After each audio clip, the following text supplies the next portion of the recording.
चंद्रमुखी की कहानियाँ।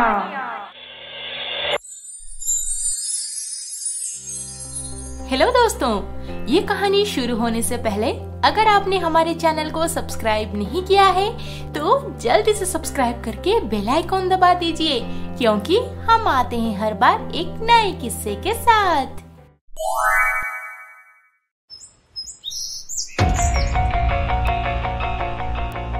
विक्रांत, क्या हुआ? आप इतना परेशान क्यों लग रहे हैं? मुझे रेजिमेंट पे वापस बुलाया गया है।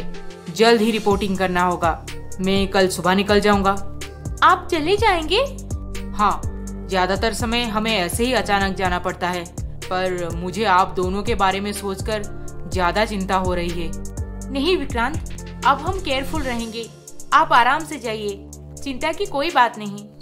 विक्रांत को तो बोल दिए चिंता की कोई बात नहीं, पर दोनों बहनों को रात भर नींद नहीं आई। दीदी, अगर वो गुंडे हमें ढूंढते ढूंढते यहाँ पे आ गए तो हम दोनों मिलके चाचा चाची का जैसे धुलाई किए थे, ठीक वैसे ही उन गुंडों के लिए खुद को तैयार रखेंगे। अब डरने से हमें ही नुकसान होगा। हाँ दीदी, अब हम लड़ेंगे। गुंडों से लड़ने के लिए दोनों बहनें कमर कस लिए। फालतू के बातें बंद कर। हमने पैसा दिया है, हमें लड़की चाहिए, लड़की। अब लड़की तुम कहाँ से लाओगे वो तुम्हारी प्रॉब्लम है। लड़कियां तो भाग गए हैं, हम आपको पैसे लौटा देंगे। पैसे तो तेरे पास जितना है हम सब लेकर जाएंगे, पर हमें लड़कियां जल्द से जल्द चाहिए। चाचा चाची गुंडों को बहुत रिक्वेस्ट किए, पर उनका कोई नहीं सुना। ऊपर से और मार पड़ गया उन पे। फिर गुंडे सारे पैसे, गहने और घर का कीमती सामान उठा ले गए। इस बुढ़े का भी 10-12 साल की एक बेटी है। अच्छा, तो उसे छुपा के रखे हैं हमसे। अरे ठीक है, अगली बार उठा लेंगे उसे। मेरे गहने पैसे सब लूट लिए। चुप करो, तुम्हें गहनों की पड़ी है। अब बेटी की सोचो, उससे इन गुंडों के नजरों से दूर रखना होगा। अब माँ, पापा, क्या हुआ? आपको फिर से किसने मारा? बेटी, तू अब से बाहर मत निकलना। मैं कल तेरा एडमिशन किसी बोर्डिंग स्कूल में करवा दूंगा। Boarding school? पर क्यों? मैं यहीं पे रहूंगी, मैं कहीं नहीं जाने वाली। आप दोनों बहुत गंदे हो। मेरे दोनों दीदियों को हमेशा परेशान किए, उन्हें कितना मारते थे। अच्छा हुआ जो वो दोनों यहाँ से भाग गए। मुझे भी उनके साथ तभी चले जाना चाहिए था।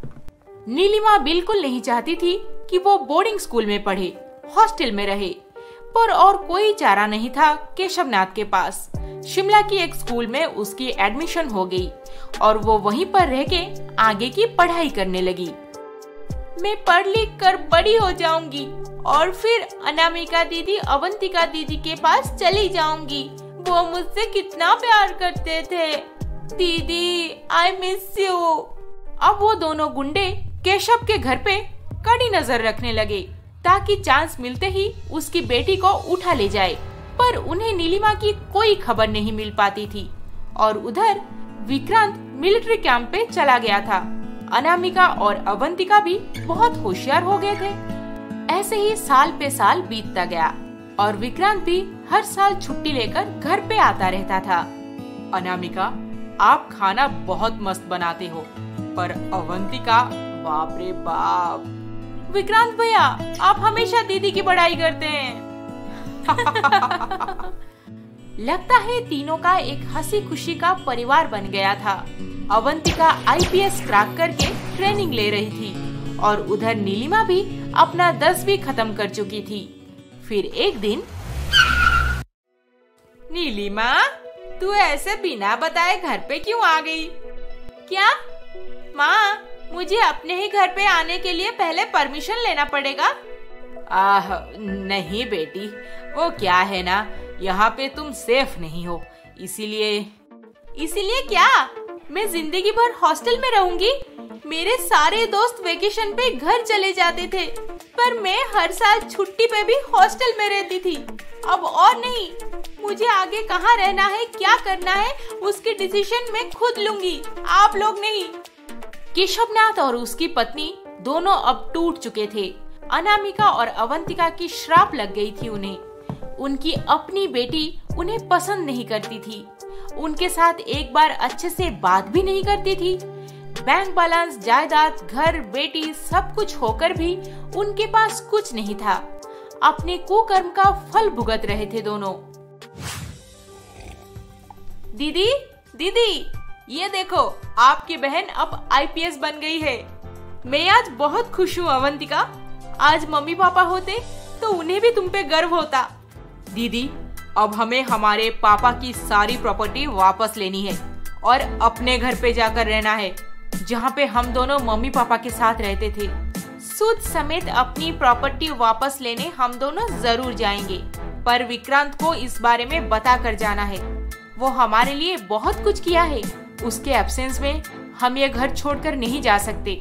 वाह, आखिर में अवंतिका एक पुलिस अफसर बन गई। आज उसकी दीदी का सपना भी पूरा हो गया। वेलकम अवंतिका, आज तुम्हारा फर्स्ट डे है, so I will assign you a new case. Women and child trafficking बहुत बढ़ गया है यहाँ पे। एक गैंग है जो लड़कियों को खरीद कर या फिर किडनैप करके फॉरेन में बेच देता है। अब तुम्हारा काम है इस क्राइम को जड़ से मिटाना। जी Tina ma'am, I will do my best. Good luck.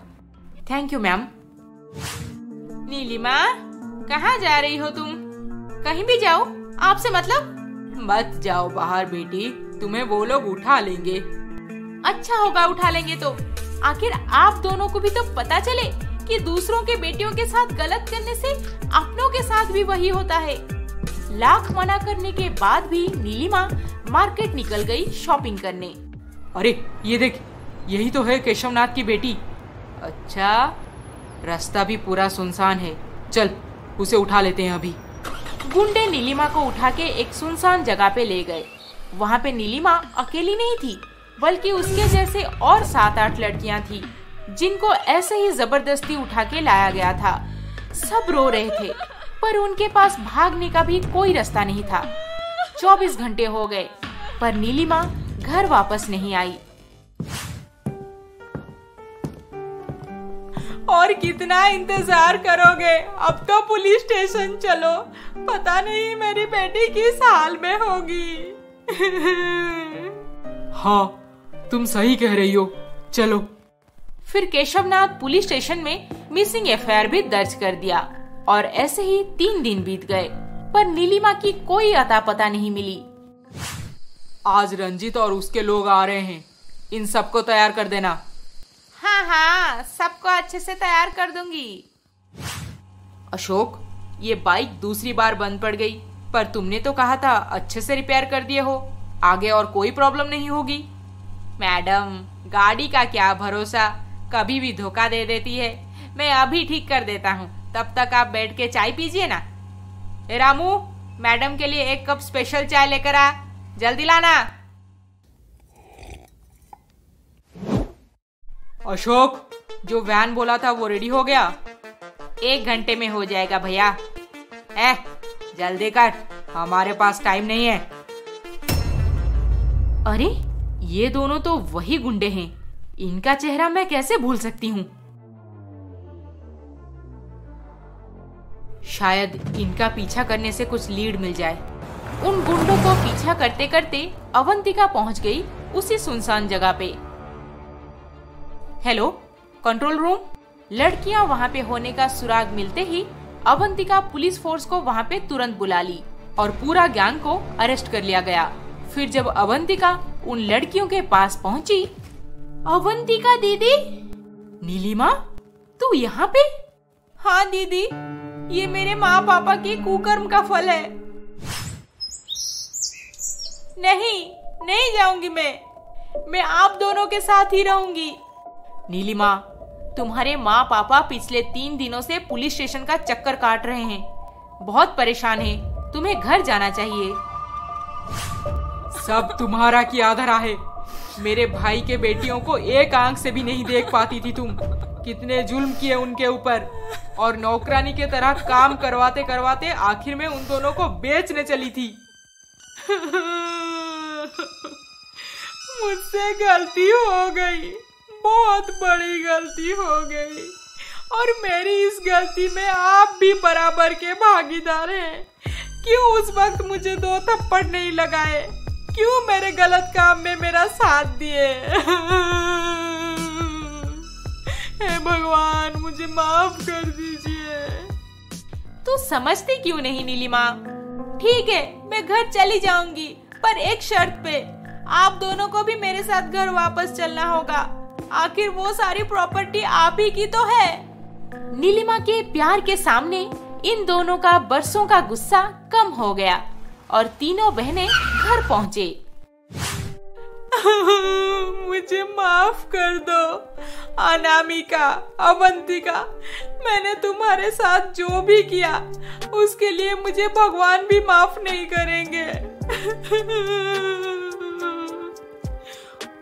Anamika, Avantika, ये सब तुम्हारा है। अब तुमसे माफी मांगने की हिम्मत तो नहीं है, पर उम्मीद है कि ऊपर मेरा भाई मुझे शायद माफ कर दे।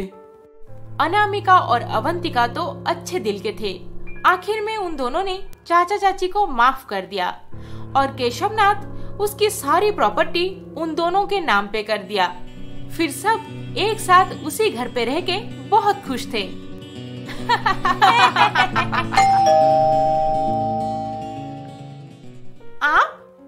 आप आर्मी ऑफिसर विक्रांत वर्धन है ना? हाँ, मैं ही हूँ विक्रांत। एक सच बोलूं, अनामिका दीदी आपको बहुत मिस कर रही थी। Vikrant, Anamika, I love you so much. Will you marry me? बस और क्या। अनामिका तो कब से विक्रांत का राह देख रही थी और वो खुशी खुशी विक्रांत को हाँ बोल दी। अनामिका की शादी तो मैं बड़े धूमधाम से करवाऊंगा। हाँ, और मैं लहंगा पहन के खूब डांस करूंगी।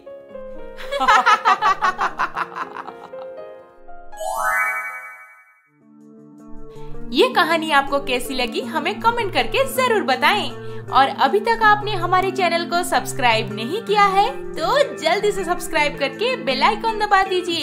अरे अरे अरे अरे, इस वीडियो को लाइक, शेयर, कमेंट करना ना भूलें। जल्द ही मिलेंगे और एक मजेदार रोमांचक कहानी के साथ। नमस्ते।